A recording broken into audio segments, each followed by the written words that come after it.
Hello, women's basketball fans. Welcome to another episode of Tempestagi Talk. And we are going to once again take you back not just to the Seattle Storm, but also to the Paris 2024 Olympics on today's episode. So, Roberta and I, we're going to get everything settled here, and then we will get started with today's episode.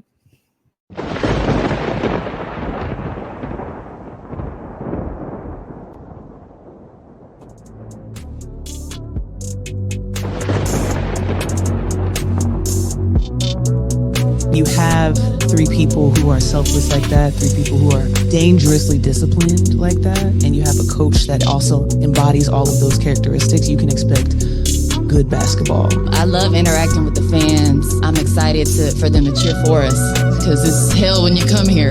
I even welcome people that could be skeptical because it's new. There's going to be a standard of excellence and discipline in everything that we do. The Pacific Northwest, this area, how passionate they are. It's culture everywhere, but it's great culture here. That's what I want to be a part of, to compete for a championship. That's everybody's goal. And I think it's just how we go about things and habits that we create. I want to be around winners that'll help us get closer to that. And that's what the fans can expect. And we're going to have some fun.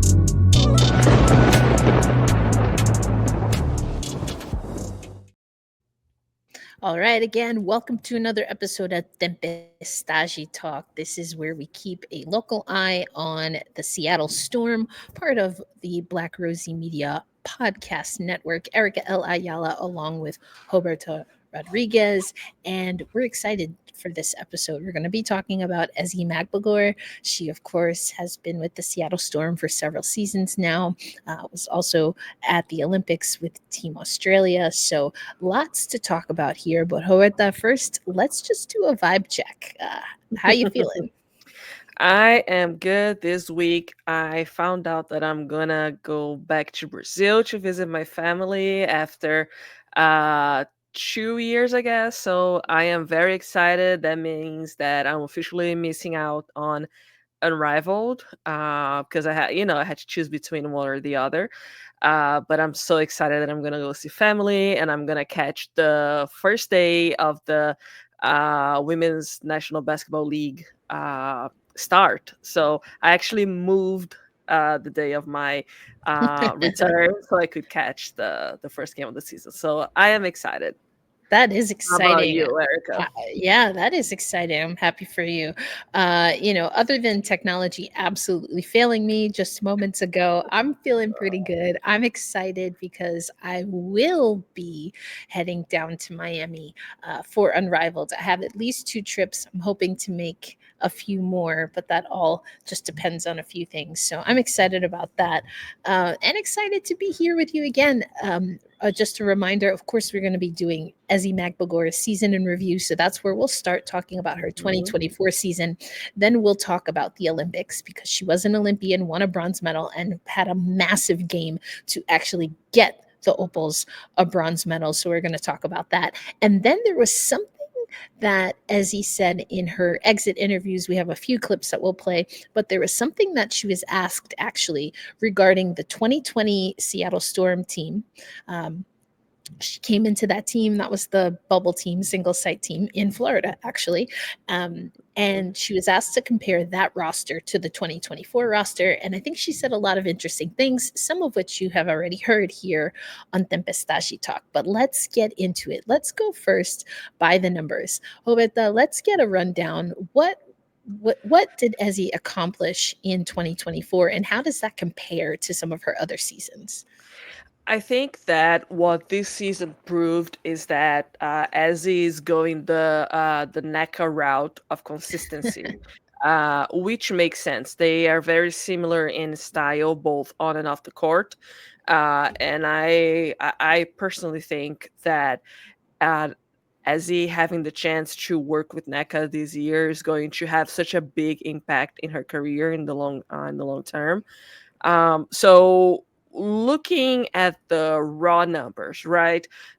We see that they have like this smallest drops, almost like I think that statistically it's almost considered unchanged. So for example, uh last year she had 8.1 rebounds per game. This year she had 8 rebounds per game. So when you think of the key stat points, they did drop a little bit, but there's a reason for that. We're going to talk about that later. Different team, that different. I mean, same team, different role, different pieces around her.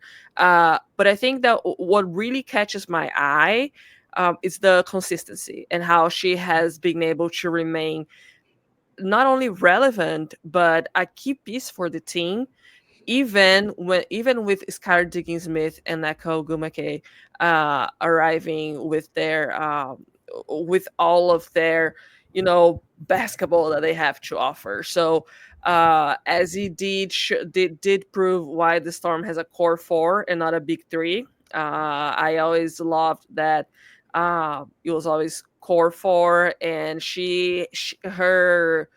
her performance this year proves that yeah, she deserves a place in that Storm core.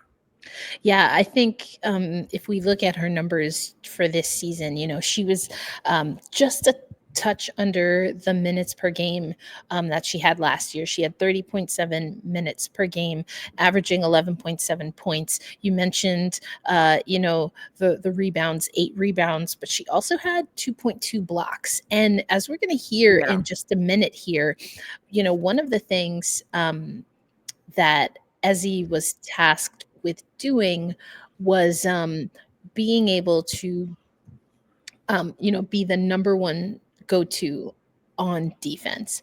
And I think that that does hold true. But first, Hmm. actually, let's hear a little bit just from Ezi regarding um, who's Lisa Cambage? Is that Liz Cambage? Liz Cambage. Yeah, I don't know how to get a hold of her these days.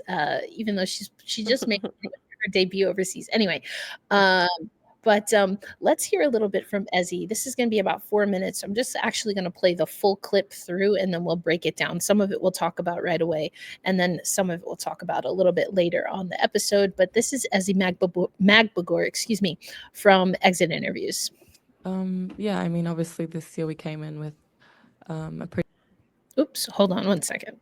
We added, Sky, NECA, Tori, um, a few new players, and I think, um, it's great with what they bring to our team, just the skill, the experience, the leadership, and obviously, roles are going to change. I think, as I said earlier, like the expectation from coaches and players doesn't change for me. I think just kind of figuring out, your role in the team, where you fit offensively, defensively. So yeah, I think for me, I have to, learn to be more, um, I think aggressive. Like obviously knowing who I'm on the court with, just knowing, I'm able to play my game too. I'm able to still, um, be aggressive offensively, I think more so, and just find that consistency throughout the season, not having like ebbs and flows. So yeah, just being able to be more consistent, I think, is something I'll be hoping to do next season. Yeah, I think obviously knowing that when we had signed NECA, I was really excited to play with her, just knowing the type of person and player that she is. And, I've obviously admired from afar just being her opponent. And obviously it's better having her on our team.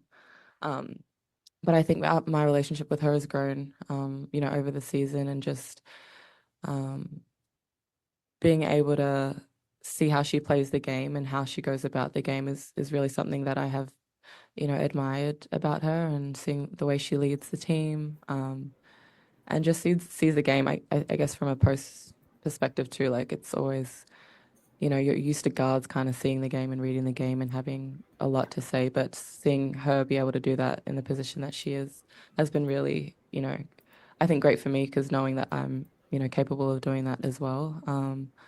But yeah, I love playing with NECA. She's an amazing person first and foremost, and a great player, as you guys saw this season. So actually, I did another audible Horweta. Let's break it down here, and then we'll talk about Ezi and again what her task was.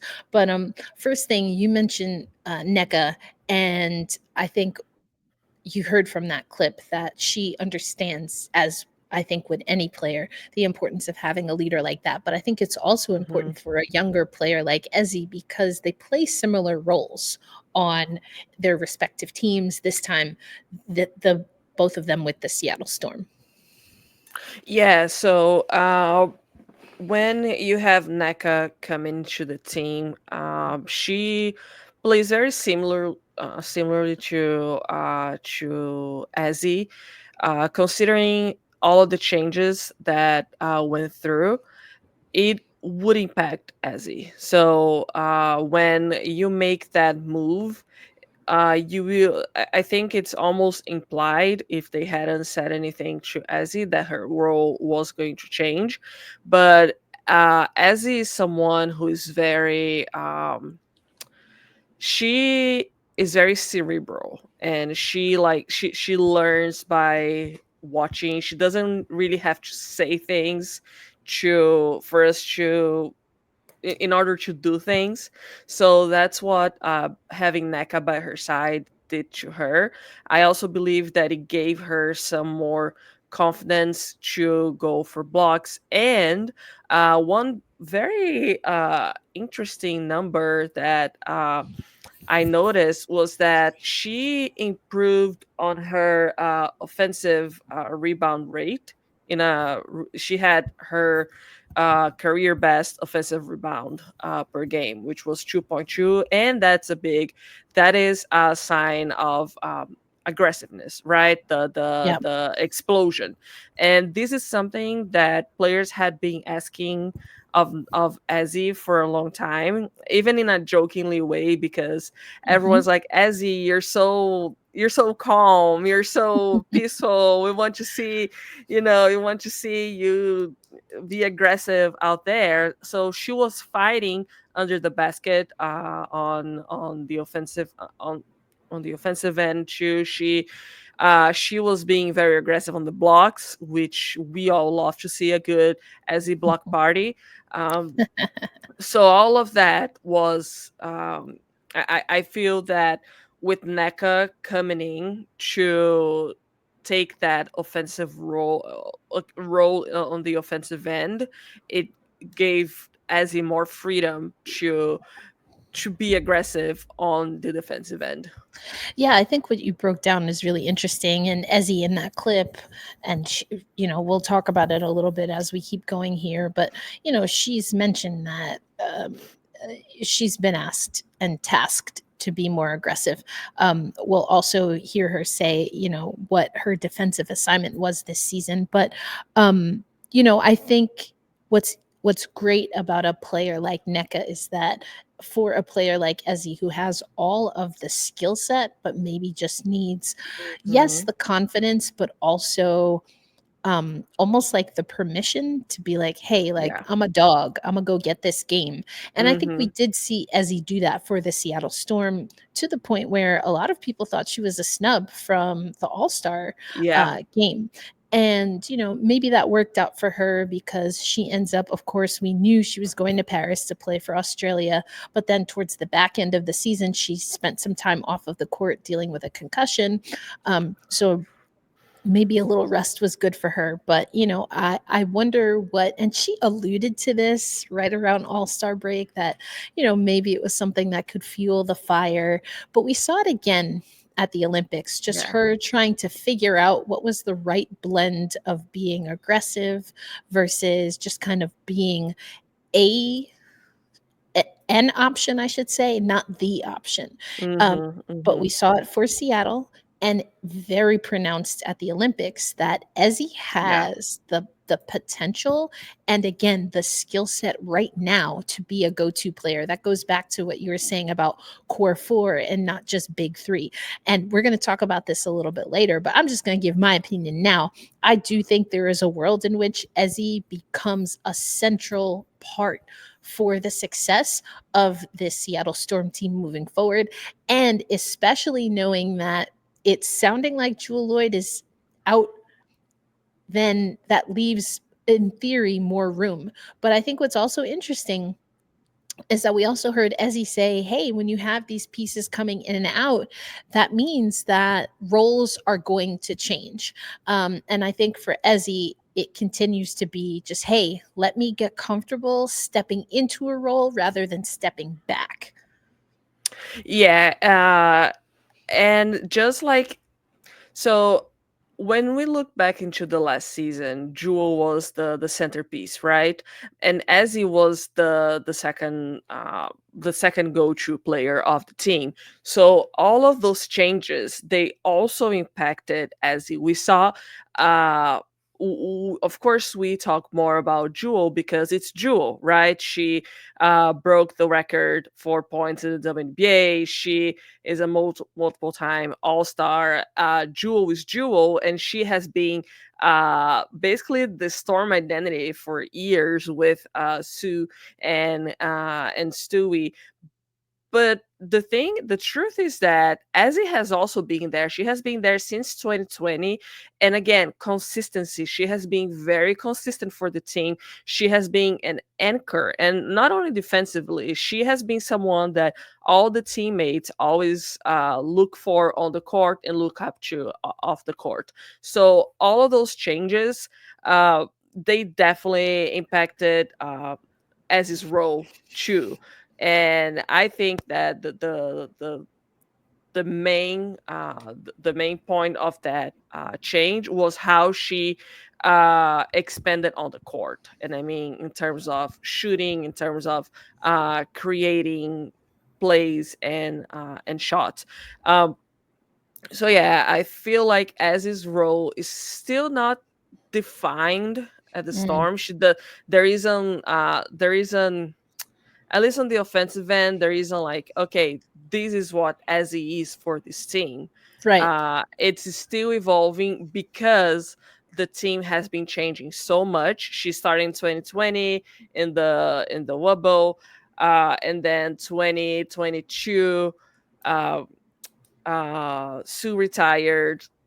2023, Stewie didn't come back. So it has Mhm. been a lot of throughout her whole career.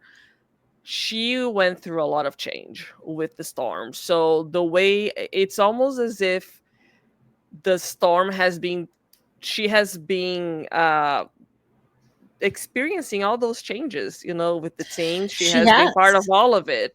The Yes. growing pains.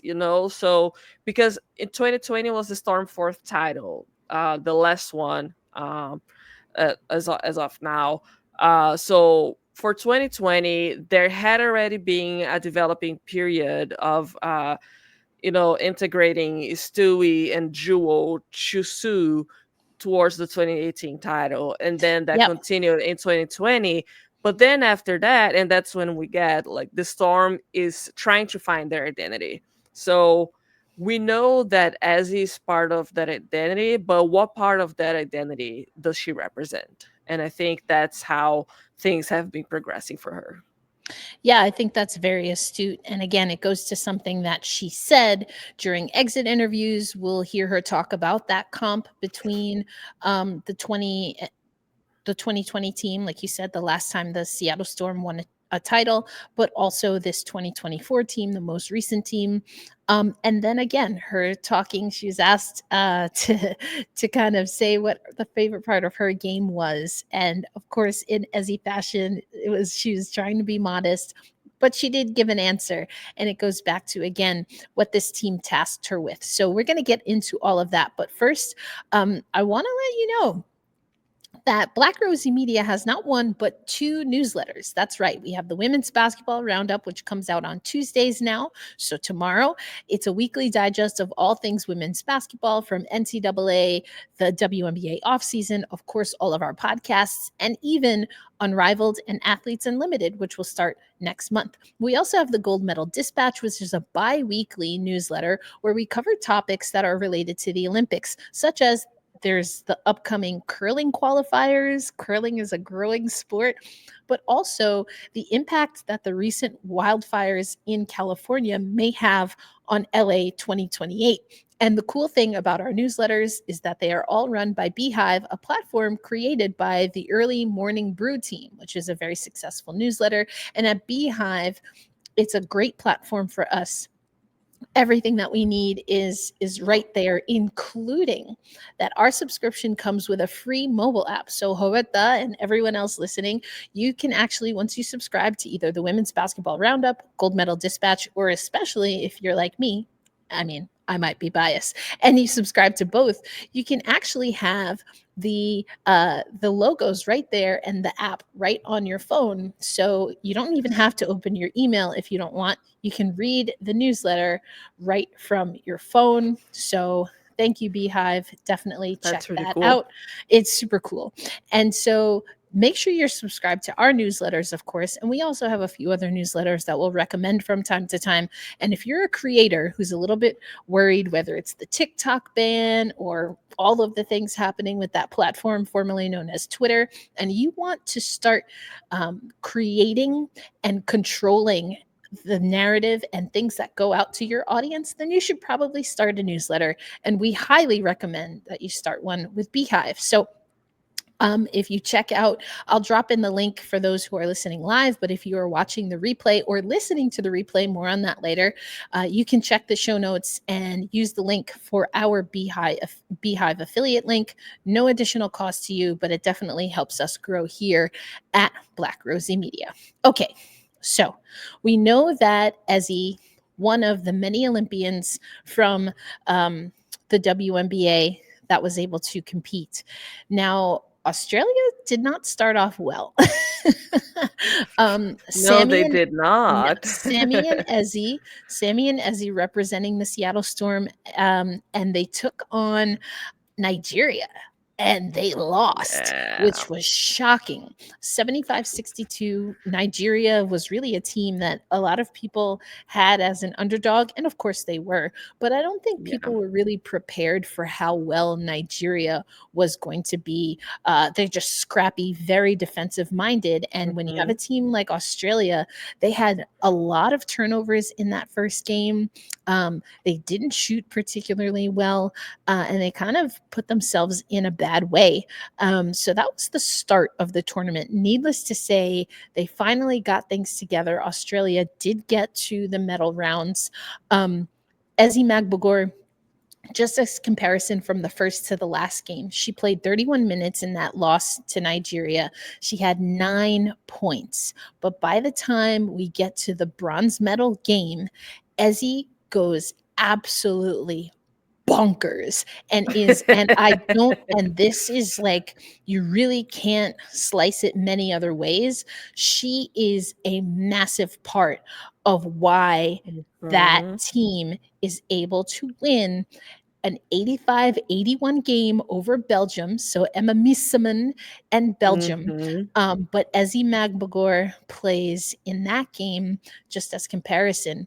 She played 32, so almost 33 minutes. So basically the entire Yeah. game, but she Yep. had 30 points. She had 13 rebounds and three Mhm. blocks. And her efficiency score was the highest in all of Australia with 45. Yeah, it was absolutely insane. Even when you look back into her other games, so she played 33 minutes in the third place game against Belgium. The other game where she played 30 or more minutes was against France. So she played 32 minutes and she scored 14 points. But what she did against Belgium was out of this world. Like, she shot 70.6%. She had a double double, 30 points, 13 rebounds. She Insane. was a beast. And that that kind of shows what her role was with the team. When you look into the roster, you see that both that Ezzy and Sammy were the main players of the team. They Yep. both were the top scorer. Actually, Ezzy is tied with Alana Smith. I think Alana Smith is in the Lynx, right? Yes. Yeah. So Alana Smith. uh Yep. Mhm. yeah, Alana Smith. So Ezzy was a very important part of the team, and the reason why they were even able to get to get that the bronze, because Mhm. they did not start well. They No. really didn't. Even as he kind of ebbed and flowed a little bit, she made up for her single digit games in the last one, because she did have only 9 points against Nigeria, only 4 against Serbia, and 2 against the US. But uh, when the team needed her, she was there, and Big she time. brought that. So again, Olympic year, that break did have an impact in a lot of people. So maybe that had an impact on as the second half with the Storm, because her role, there's a difference between uh, her and Sammy when they come back from the Olympics, because uh, Ezzy really had a different role on the Storm. Ezzy has a bigger role in the Storm than Sammy. So Ezzy had already been playing long minutes for the Storm, whereas Sammy had been playing less minutes. And then come the Olympics, Sammy's playing 31 something minutes for Australia, and Ezzy's playing less. So Ezzy is being used a lot the whole year, all the Mhm. time. So uh that's where you kind of see where the impact may come. And yeah, so as it was very important for the team, if she brings part of that to her role with the Storm, I do see that team become like a very solid contender very, very soon. And I think that's what we have to see. Even in a short Olympic tournament, we saw the ebbs and flow of Ezi. We don't have the audio here today, so we'll have to save it. If you're in our Slack community, I've just started re-archiving all of the audio from Paris. A lot of nuggets that have never seen the light of day. So if you're not a part of our Slack community, make sure you join there. But also good stuff that we'll be able to put in future newsletters and future podcasts, all of that good stuff. But one thing that we heard, whether it was Sandy Brondello, who, of course, is the head coach of the Opals, the Australian women's national team, or Sammy, who, again, as you just mentioned, she and Ezi both played for the Seattle Storm this past season. We don't think Sammy will be back, but we'll talk about that when we do our Yeah. deep dive into Sammy Whitcomb in a couple of weeks. I think we have Jordan Horston first. Yeah. That's coming up next. We'll talk about that. But everyone again, just and Ezzy also saying it.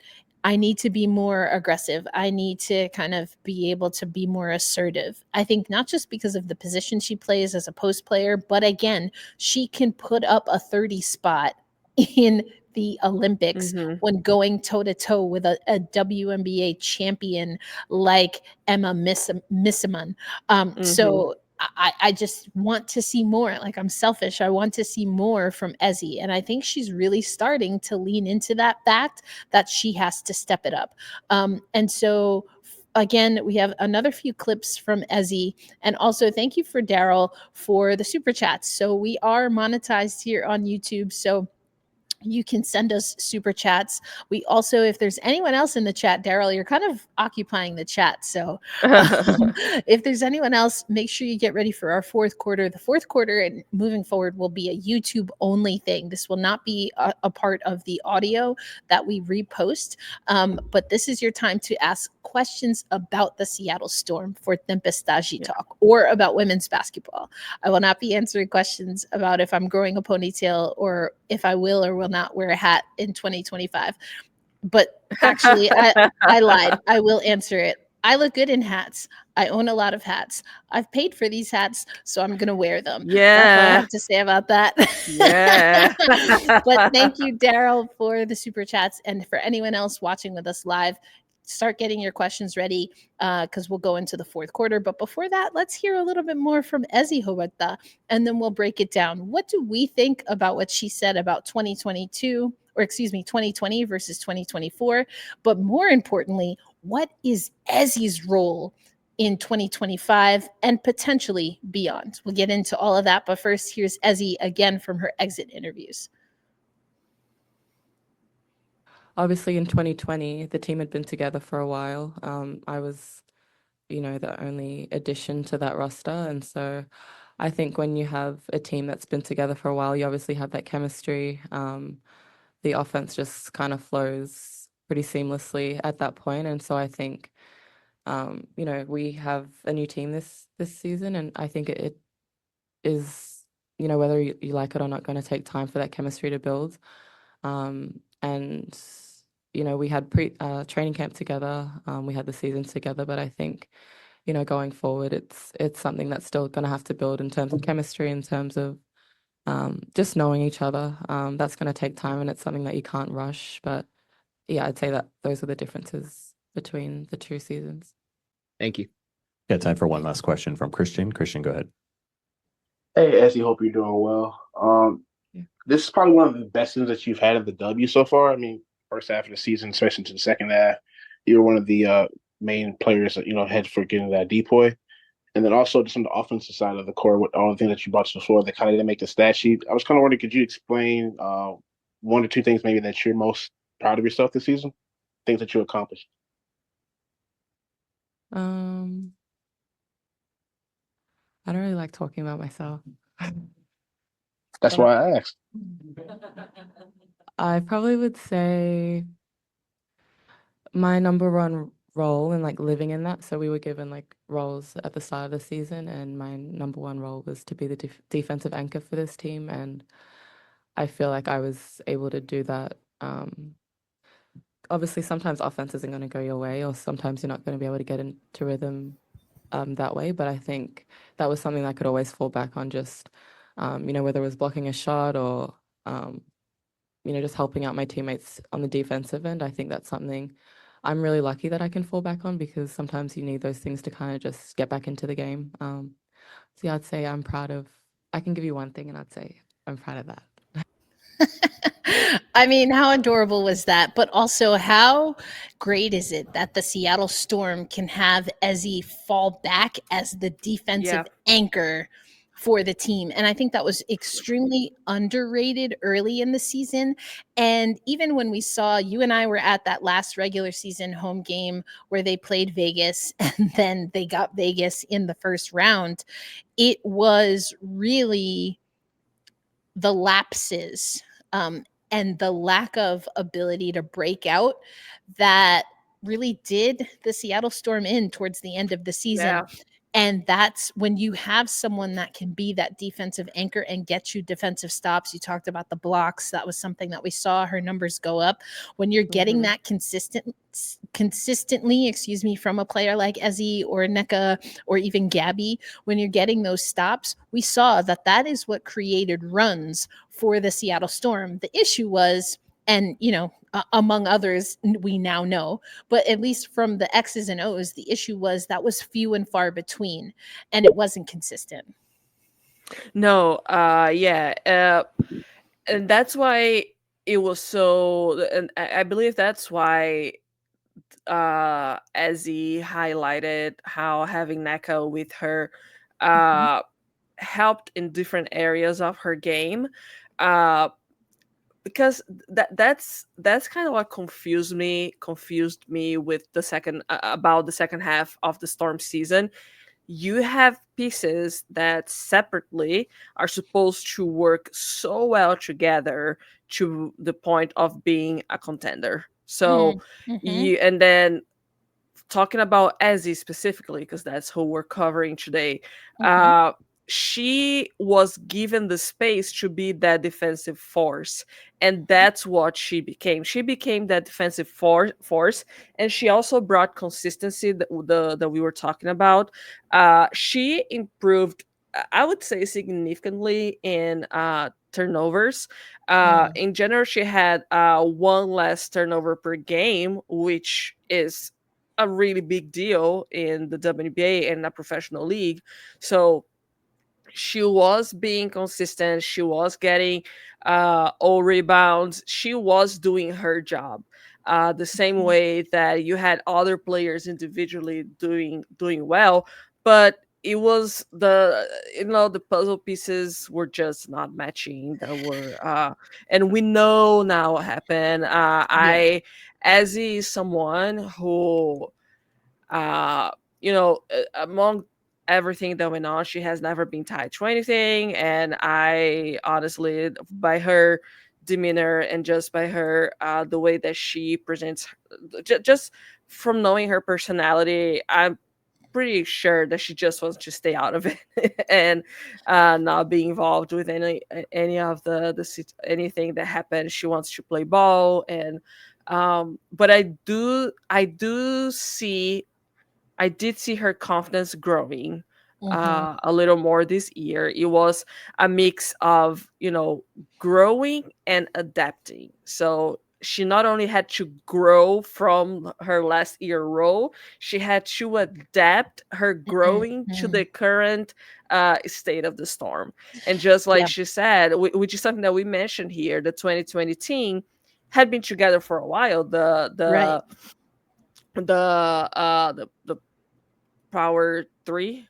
I Well, yeah, so that Yeah, team had of course you still had Sue Bird, you had Brianna yeah, Stewart, you had Jordan Canada, who actually led the team in assists. Jewel yeah. Lloyd was on that team. Sades was on that team. Natasha Howard was on that team. I mean, Mhm. that was a very different team. And Yeah, as he said in the clip that we played just a moment ago, it wasn't just that team, like she mentioned, that they'd been together for a while. I think it's also that team had collective and individual experience. So again, Sue yeah. Bird, Jordan Canada, AC, Alicia Clark, Natasha Howard, Crystal Langhorn, who's now coaching, Jewel Lloyd, Ezi Magbegor, Epiphany Prince, who's now with the New York Liberty on the Yeah, coaching yeah. slash personnel side, Mercedes Russell, who was still cutting her teeth, breaking into the league, Brianna Stewart, Morgan Mhm. Tuck, who's now Oh on the my executive god. side. I know, right? These It's throwbacks. when you look back at that 2020 team, like it's unsurprising that they were Stacked. champions with like Yeah. such, they there was no it wasn't hard for them to win the championship. Stacked team, but also they had the right mix, it seems like, of Yeah. go-to players and role players. Your go-to Mhm. players, Sue Bird running everything, literally everything. Then you have Brianna Stewart and Natasha Howard working side by side, as well as Jewel Lloyd and Jordan Canada working side by side. Now, I think the goal was always to have Jordan Canada kind of come up under Sue Bird. Obviously, Jordan Yeah. Canada has moved around a little bit here, just didn't work out. But I mean, again, I say this a lot on Gotta Get Up, a podcast for New York Liberty fans. I see some of our listeners from there in here tonight. So, hello. Thank you so much for joining.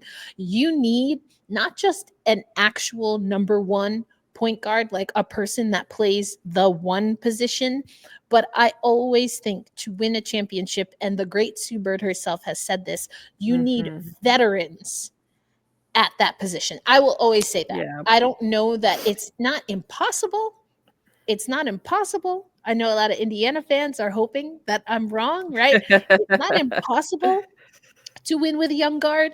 We know that the Storm did that with a young Sue Bird, right? But who else did they have? I don't know. Someone named Lauren Jackson Just that.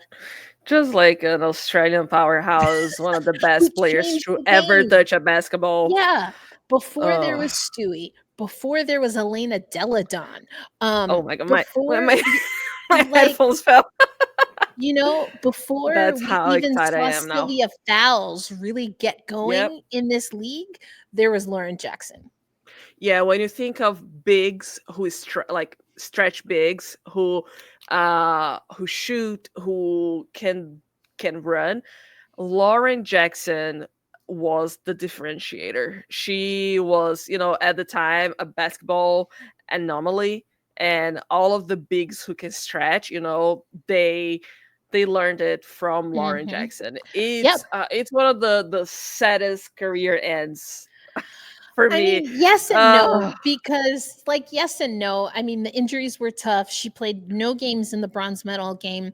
And, she was asked about that. She talked a lot about that. I said I was literally archiving some of the audio, but it was great to first see in the media scrum everyone, when Australia played USA, which is how they got to the bronze medal game because they did not advance to the gold medal game. But then again, when they played Belgium. The respect that the players have for Lauren Jackson, palpable. Mhm. Yeah. Like Brittany Griner did not speak much at all. And I feel like we've talked about this. Maybe it was on Got to Get Up, but I know Black Rosie Media has talked about maybe why that was. But Brittany Griner BG did not speak a lot in media. She made a point to go speak to Lauren Jackson. Yeah. Diana Taurasi, so many players went to make sure that while they were in the same space with Lauren Jackson, that they showed their appreciation. And Lauren Jackson could have Mhm. been salty that she didn't play. She could have Yeah. felt some kind of way. If anything, I think it was even more gratitude that she actually kind of had a front row seat to the next Yeah. wave of Australian basketball. She wanted to do it personally. I think also, I mean, Lisa, her name is Liz. Liz Cambage was mentioned earlier in the comments. Um, the Liz Cambage, I don't want to call it an experiment. The tenure of Liz Cambage for the national team, and I think she's kind of fallen out of favor for most people in women's basketball. There's just a lot that Yeah. comes with Liz Cambage. Um, that didn't work out. And I Yeah. think that having Lauren Jackson come back while Ezi is starting to really get Yeah. into her own, that's huge. I mean, yeah, Yeah. we have Camila. Of course, we're talking about Australian national team players that are associated with the Seattle Storm. But you know that this one right here, who talked about she's going to get to go home to Brazil, you know that that is something near and dear to Roberta's heart for sure. Yeah, no, definitely. And Camila played Liz Cambage this yesterday. Camila Ah, had a double double. I don't have the numbers here now, but she's doing great in I China, love it. and I'm very happy. Yeah. So I love and anytime that you had any Australian player, of course, they were all asked, "How does it feel to play with Lauren of Jackson?" course. There were almost tears in their eyes. Like they were Oh, all yeah. just so grateful for the opportunity to be able to play with her, to have that opportunity because she retired, she Yep. was out of the game Can't and call it a then comeback. sh yeah, exactly. And the thing is like I hope that someday we can have like a Lauren Jackson special in this show Mm, because it would be so fun. yeah, She it is would be like great. such, yeah, She's had her spicy moments, but things yeah, change with time and perspective. And, I think this was important for Lauren Jackson, but not just Lauren Jackson. I think there is a changing of the tide coming for the Australian national team. We know that their longtime captain, I think it's Tessa, right, is about to, is it? No, hold on. It's uh who, why am I'm just blanking right now. Well, and I can't pull it up. Well, anyway, Tess it Magden. it is Tess, right? That's what I thought. Is it Tess that's Yeah, their captain? Um yeah, she I think she she's announced it, I don't know, she but didn't yeah, officially announce it as far as I yeah, remember, but the way she was so emotional after that yep, bronze medal game, it just yeah, felt like it was probably saying yeah. goodbye. And the way Um players were talking to her, yes, to her exactly. and about her, yeah. Yeah, so I think there's a changing of the guard, but coming back to our episode here, I think that fits perfectly into a timeline in theory for Ezi. And I think Mhm, that we see mhm, players that are able to be a go-to for their international team, understandably mhm, so, are then players that can really have breakout seasons in the WNBA. Now, of course, we need Ezi to stay healthy. I mentioned it a little bit earlier, Roberta, but she did deal with a concussion. She's like, I've never been injured in my life. So not only is it her first kind of real injury, where she had to step away for an extended period of time, but concussions are really hit or miss. And so that can be very disoriented, like physically and yeah. cognitively, but it ruins your, like it ruins your kind of the flow that you've created throughout the season because there're just certain things that until you get out of concussion protocol you just can't do. Yeah, and, not I had the good thing that I can talk about this by experience because I had a concussion late last year. Oh, I that's had right. never had a concussion. Never had a concussion. I'm not someone who gets injured. It was the stupidest thing ever. My dog and I knocked heads. And then I got a concussion. That was in November. I still don't feel the same. I Mm, feel like the effects of the concussion are lingering in such like specific way. For example, I now have to wear glasses full time. I have really bad headaches, so I can't imagine what it must be like for a basketball player because your job is to move. Your yeah. job is to run up and down. Your job is Yep. to jump. Your job is to block. You know, it's some people are really just not cut out to be athletes, me, because I don't know how Ezi was able to go back in such like a short period of time, and we know that other players also do that.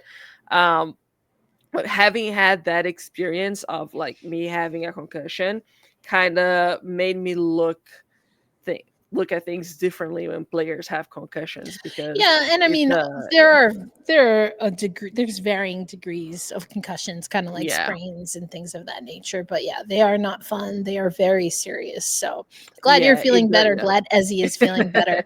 But coming up, what is the role for Ezzy on this team? And then also last call for any listener questions or comments, again, related to the Seattle Storm, which also can go into, of course, Unrivaled, even Athletes Unlimited or overseas. But we're going to keep this Free agency is free. coming. Oh my gosh, free agency. Where is Satu Sabali going to go? Woo. But before we do that, just a reminder, I told you about the women's basketball roundup and the gold medal dispatch. Those are our newsletters hosted by Beehive. Now I want to make sure that you know that we have another podcast. This is our second WNBA team specific podcast. Of course, we're talking Seattle Storm, but the first one started about, I guess, 2 seasons ago, and it's called Gotta Get Up, a podcast for New York Liberty fans. This is technically the second iteration. I tried to do Gotta Get Up a while ago and just couldn't get it all to work. But Gotta Get Up is a podcast for New York Liberty fans. Of course, the New York Liberty are the most recent WNBA champions. So Brian Florentin, who is the main writer for our women's basketball roundup, he is my co-host there. And on Sunday, we're going to record on Sunday afternoon, we're going to go and do a deep dive into Courtney Vandersloot. Now, a lot of people thought Ooh. Courtney might have gone to Seattle at one point in time, but she ends up coming to New York. And so, uh, we want you to join us on Sunday because there it is. There she is. Love salute. Courtney Vandersloot is an unrestricted free agent. She is also playing in Unrivaled. So we will have our first few Unrivaled games. Brian and I are going to talk free agency. We're going to do a deep dive into Courtney Vandersloot. And hopefully, I will not only be able to get you audio from Courtney Vandersloot, but also from Unrivaled. So make sure you don't miss that. We're going to be going on Sunday afternoon, should be around noon Eastern time, but just double check on YouTube. And of course, you can read the newsletter tomorrow to confirm the time. All right, now it is time to answer the question: what is Ezi Magbegor's role for the Seattle Storm in 2025? I believe that a lot of what her role is, the answer for that is spending a lot on what is the future for Jewel Lloyd. Because Mm, the reality is that while Jewel Lloyd is on that team and you have Sky and NECA, as is going to be the fourth option in the core four. And that's a natural progression of things because she is the one with less experience of all of them. mhm. Uh, but I see a very bright future for her at the Storm uh, if she's able to find her identity with the team.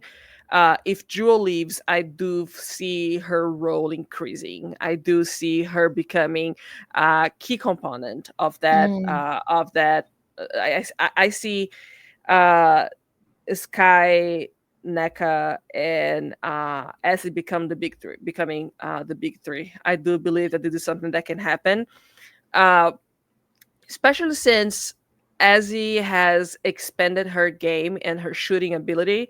I was taking a look into her shooting charts from 2020, 2023, 2024.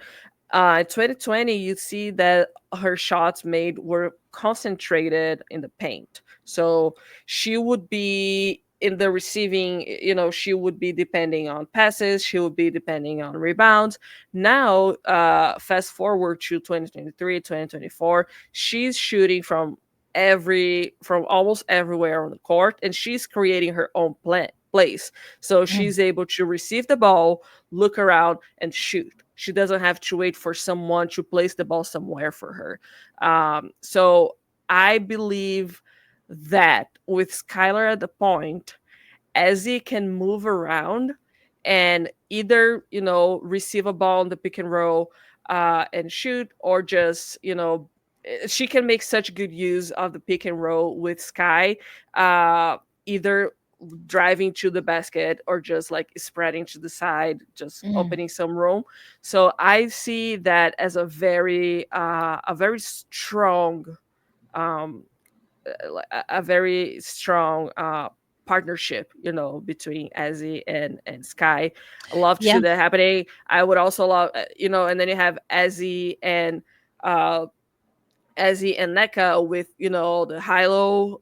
You would have two bigs passing the ball from top to bottom. Hmm. You would have two bigs who are really good at blocks and rebounds. Uh, and that would be very important for the Storm, especially Huge. especially on the defensive end, because then you have, again, those three: Skylar, NECA, and Ezi are amazing defenders. Jewel has Hmm. improved a lot on her defense, but she's still a shooter, right? She's someone whose main role is shooting. Um, and I think that those other three players, they are really good on the defensive end. And I do believe that if Jewel left and as he stayed, as he would become, I can see her flourishing a lot. Yeah, it will be interesting. I mean, all signs point to Jewel not being a part of the Seattle Storm. It sounds like she wants out. Things again have been a little bit tumultuous, excuse me. And although it's not exactly confirmed, a lot of the reporting seems to indicate that Jewel Lloyd might have been, um, if not the one of the players really wanting that Hmm. investigation into the coaching staff. Jewel Lloyd did speak during Unrivaled Media last week. She was asked flat out, Yeah. especially because Satu Sabali said, I have played my last game in Dallas. Well, she meant Hmm. with Dallas because if she stays in the WNBA, she will indeed play in Dallas. But Yeah. everyone knew what she meant. She's no longer a member of Yeah. the Dallas Wings. That being said, if you look at the player movement, the Dallas Wings have extended a core qualifying offer to Satu Yeah. Sabali. We also see that the Las Vegas Aces have extended a core Yeah. qualifying offer to Kelsey Plum. I don't know that either one of those players stays with their team, but when you have Satu Sabali, you have first dibs on, or you Yeah. can create a situation where you have first dibs on Satu Sabali and or first dibs on Kelsey Plum. You best believe you core them and then you Hmm. look for a sign and trade. So, as we've been talking a lot about in our Slack channel, so now you have three pretty high quality players. As a matter of fact, three Olympians, two for the United States, one for Team Germany, that are effectively in position to do a sign and trade. Satu Yeah. seems like we pretty much are guaranteed if she accepts that qualifying offer that it'll be a sign and trade. She's talked about how she's trying to work with Dallas to Yeah. make something work. I get the sense. I don't know how you feel, Howard, that Kelsey Plum at minimum kind of wants to explore. I agree. I would agree with So that. yeah, so I don't know that she might not even accept that qualifying offer so she Yeah. can be a truly unrestricted free agent, or an Yeah. unrestricted free agent again, because but then Jewel Lloyd also don't think that's going to happen. So someone's saying Lloyd for Paige Beckers. I mean, like, Oh, would would she play Dallas, the one? She would have to go for right? the two. That's She'd the go with thing. Arike. And here's the thing: I think Jewel is better as a 2 than a 1. Me It's a too, matter of 100%. Yeah. if Arike is better as a 1 than a 2. But here's the thing: Dallas has kind of been having to lean on Arike because Hmm. they haven't had a true point guard since Yeah. maybe Skylar Dickens Smith. Yeah. Yep. Yep. Oh man, what a time! It's crazy. I actually have the WNBA player movement and transaction page open here, and here's the thing: Sky hasn't made any offers to Kennedy Carter, so that's Mm. also the Sky made offers to Nicolina Milicic. Um, Dana Evans is Dana interesting. Evans, yeah, Michaela Onenwere. I was a little surprised by the offer to Dana Evans. Yeah. Yeah, I yeah, mean, hey, new coaching staff. So, I yeah. mean, there you go. New coaching staff, also a new GM. So Hmm. maybe that's part of it. But yeah, well, as we close out, there's always so much happening in women's basketball, which is again why we have a newsletter now that comes out every Tuesday. We cover the NCAA rankings. We, of course, cover what we talked about or what we're about to talk about on our Black Rosie Media podcasts, and so much more, including that we're just going to have to add more. We keep adding more, Roberta. There's just so much to cover. It's amazing. But again, don't forget that on Sunday afternoon Eastern time, we will have our next live stream of Gotta Get Up, a podcast for New York Liberty fans. We are going to do a deep dive into Courtney Vandersloot.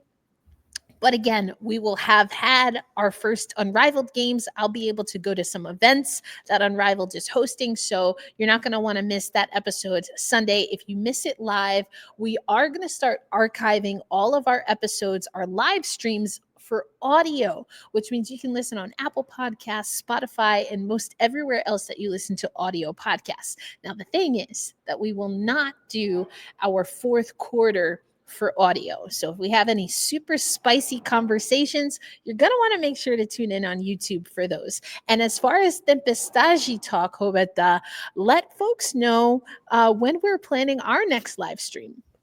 Oh, I have it here. I am so sorry. Let All me good. I just. put you on the spot. In I fairness, I do put you on the have spot. it on my calendar here. We are recording on January 30th at Woohoo. 5 p.m. I am very excited. We're gonna talk about Jordan Horston, who that is a player who has the brightest of the futures in the Seattle Storm. Uh, Again, if the Storm loses Jewel, which everything is leaning towards that, Jordan Horston is gonna be a player that's gonna be able to fill in a big part of that spot. Interesting. Yeah, it's definitely interesting to see how things play out because a lot of people have been saying that Gabby Williams was eating Jordan Horston's minutes. I think there's a lot more to it. But again, make sure you stay locked in with us on January 30th, 5 p.m. That's a Thursday, right, Roberta? That's Thursday. Yes. It's a Thursday. So we're gonna do a Thursday night. The next, so right now we're in our off season, so we go every other week for each podcast, which means that if you listen to both, you get content every week. So you're not going to want to miss that. But for Roberta Rodriguez, again, I am Erica L. Ayala, also known as the head Black Rosie in charge. You have been listening.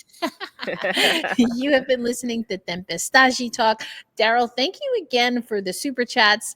All of your super chats combined led to 36, the number $36. But there are Nice. also 36 players for Unrivaled, or at least Nice. 36 available spots because, anyway, that's a whole other conversation, which Yeah, we will yeah. absolutely have. But for Roberta, Erica El Ayala, this has been Tempestagi Talk, part of Black Rosie Media and the Black Rosie Media Podcast Network. Until next time, arrivederci. Thanks so much for joining us. Ow. See ya. Ciao.